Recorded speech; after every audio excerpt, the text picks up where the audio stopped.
Hello students, welcome to online class. हमने exercise 6.3 question number 5 तक की थी और उसका क्वेश्चन नंबर 6 जो था वो नहीं हो पाया था वीडियो लंबी होने के कारण। तो क्वेश्चन नंबर 6 अगर मैं अकेला सॉल्व करती हूँ तो बिल्कुल छोटी सी वीडियो बनेगी। तो मैंने सोचा कि जो एक्सरसाइज 6.3 का क्वेश्चन नंबर 5 है उसको मैं एक और मेथड से, थोड़ा और सिंपल मेथड से आपको समझाने की कोशिश करूँ। तो जो क्वेश्चन नंबर 5 है, अपने टेक्स्ट बुक अपने सामने रखिए और क्वेश्चन को देखिए। क्वेश्चन नंबर 5 में कहा है, आकृति में, ये देखो, ये आपको आकृति दी हुई है। आकृति में यदि पी क्यू परपेंडिकुलर है पी एस के, ठीक है, परपेंडिकुलर का मतलब लंब, पी क्यू, ये रही line P Q, P S के साथ लंब है, यानी कि 90 डिग्री का एंगल बना रही है, 90 डिग्री का कोण बना रही है। P Q is parallel to S R, जो ये लाइन पी क्यू है एस आर के समांतर है। ये जो लाइन है, दो लाइनें खींची हुई हैं, ये समांतर, समांतर, ऐसे कह गढ़ लिखने के बजाय दो डंडे खड़े कर दिए हैं, इसका मतलब ये समांतर का निशान है। एंगल एस क्यू आर हमें दिया हुआ है 28 degree, angle Q R T 65 degree, और एक्स और वाई हमें फाइंड आउट करना है। ये एक्स है, ये वाई है। तो एक मेथड तो मैंने जो पहले वाली वीडियो 6.3 एक्सरसाइज की थी उसमें बनाई थी, उसे आपने देख लिया होगा। और हाँ, देख लिया है लगभग बच्चों ने। तो क्वेश्चन नंबर 6 की डिमांड थी आप सबकी, तो मैंने सोचा कि क्वेश्चन नंबर 5 को एक और इजी मेथड से आपको बताऊं। जैसा कि जब पी क्यू लाइन है एस आर के समांतर है, ये हमें गिवन है, इस चीज़ का यूज़ करके हम लिख सकते हैं ये प्लस ये इज इक्वल टू ये, क्योंकि ये वाला ऑल्टरनेट एंगल है, ये एंगल इज इक्वल टू ये एंगल, ठीक है, क्योंकि समांतर रेखाओं के एकांतर कोण समान होते हैं। तो हम यहाँ लिखेंगे सॉल्यूशन में, सॉल्यूशन पी क्यू, क्योंकि गणित आपने सीखनी है, रटनी नहीं है। पी क्यू समांतर है एस आर के, मैं आर एस लिखने वाली थी अभी, ये रहा एस आर, एस आर भी लिख सकते हो, आर एस भी लिख सकते हो, one and the same thing. ये हमें दिया है, तो जो दिया है उसी की नकल हमने लगाई। अगर ये समांतर है तो एकांतर कोण समान होंगे। ये देखिए, ये पी क्यू है और ये एक तिरछी रेखा है, दिया है क्यू आर एक तिर्यक रेखा है, तिर्यक रेखा है। अतः क्या होगा, एकांतर कोण समान होंगे। एंगल पी क्यू आर बराबर एंगल क्यू आर, यहाँ मैंने लिखा नहीं है, यहाँ टी है, ठीक है, जो पॉइंट है ये टी है, तो क्यू आर टी हो गया। रीज़न लिखेंगे एकांतर कोण, ऑल्टरनेट एंगल्स, ठीक है। इंग्लिश मीडियम के बच्चे सेम यही लिखेंगे, P Q is parallel to S R, given लिखेंगे, दिया है की जगह गिवन। क्यू आर एक तिर्यक रेखा है, तिर्यक रेखा को आप लिखेंगे ट्रांसवर्सल लाइन। इसको मैं लिख दूँ क्या यहाँ पे, यहाँ लिख देती हूँ, ट्रांसवर्सल लाइन, ठीक है। तो दिस इज ट्रांसवर्सल लाइन, ये मैंने लिख दिया है। एकांतर कोण को क्या तिर्यक रेखा को क्या कहते हैं, ट्रांसवर्सल लाइन, और एकांतर कोण को ऑल्टरनेट एंगल्स, ठीक है। तो अब जो पी क्यू आर है वो किस किस से मिलके बना है, एंगल एक्स प्लस 25 डिग्री से मिलके बना है। जो क्यू आर टी है उसकी वैल्यू हमें 65 डिग्री फिगर में दी हुई है। तो एक्स की वैल्यू देखो 1 मिनट में निकलाई, 65 माइनस इस 25 डिग्री को यहाँ लाए तो साइन चेंज हो गया, एक्स इज इक्वल टू, आप इसको माइनस करो, ये मैंने 25 लिखा ना, ये 28 है, देखो ये रहा 28, यहाँ फिगर में गलत लिख दिया मैंने, दिस इज़ 28, ये देखिए, ये तो नज़र पड़ गई मेरी, एस क्यू आर इज़ 28, ठीक है। अब 15 में से 8 गए 7, यहाँ असल दे चुके, 5 में से 2 गए 3, तो आपका जो x है वो 37 डिग्री आपका आ गया, ठीक है। आपका टारगेट क्या है इस क्वेश्चन में, कि आपको x और y निकालना है।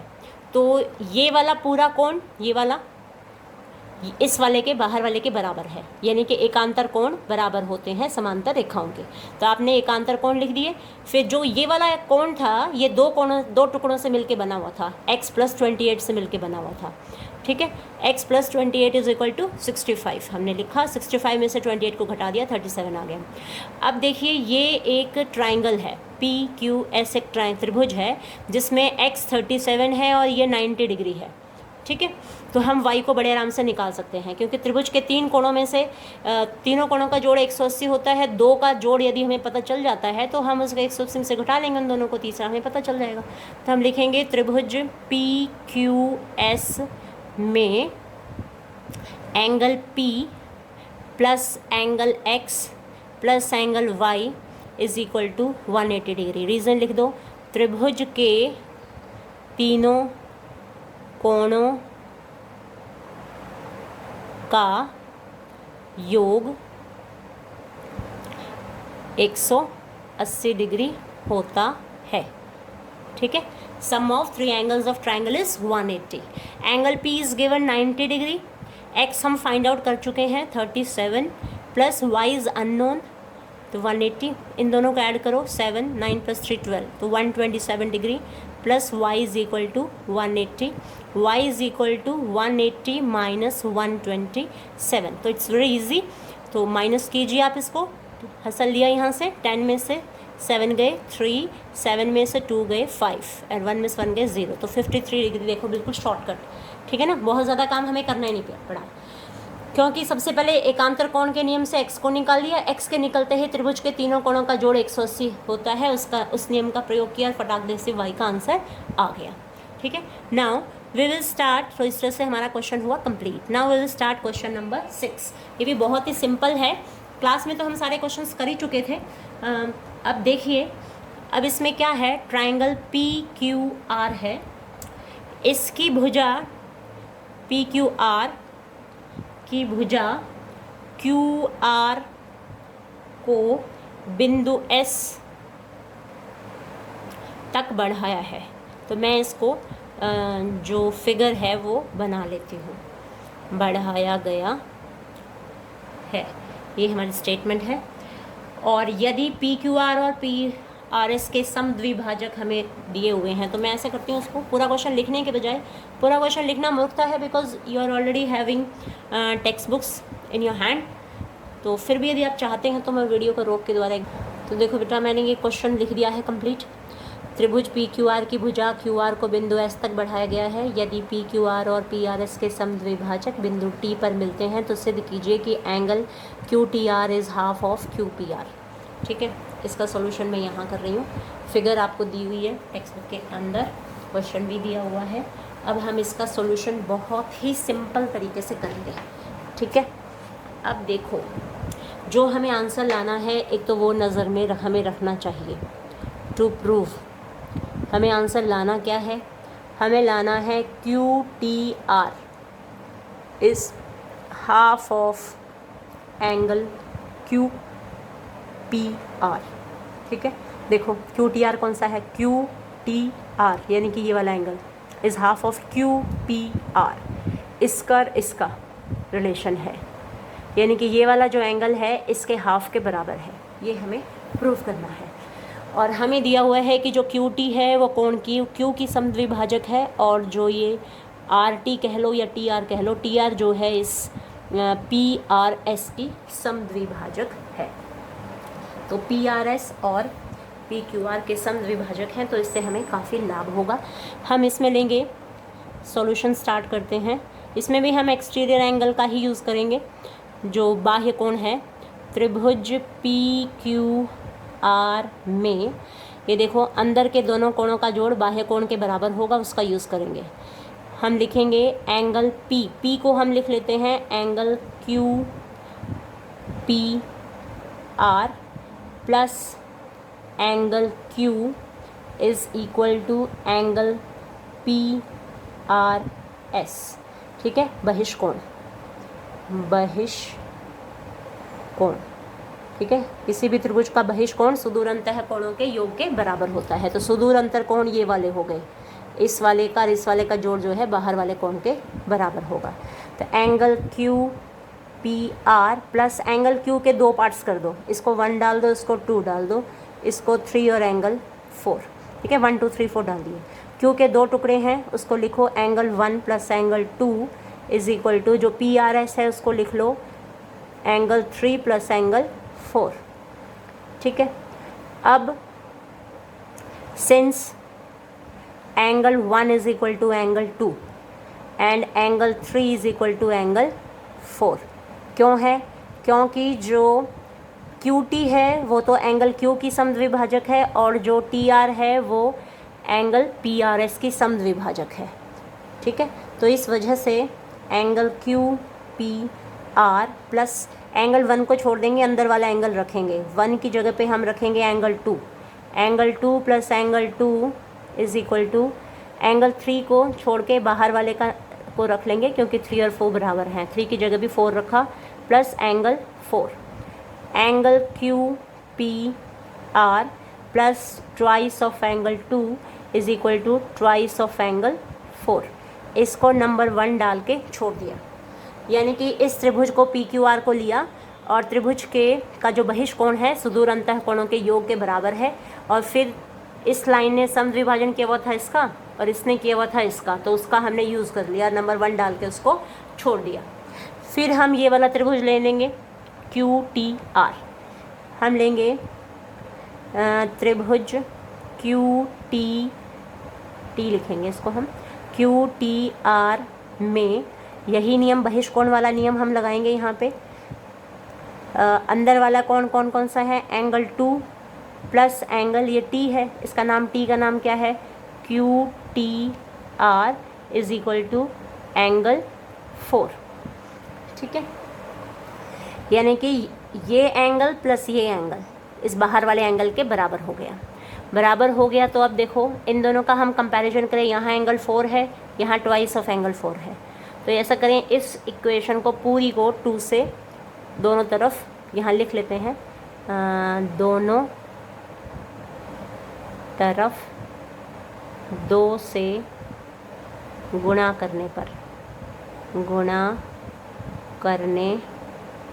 पर आ जाएगा twice of angle 2 plus twice of angle QTR is equal to twice of angle 4। इसको इक्वेशन नंबर 2 डाल दिया। अब देखो यहाँ पे ट्वाइस ऑफ एंगल 4 है, यहाँ भी ट्वाइस ऑफ एंगल 4 है, दोनों का कंपैरिजन कर लो।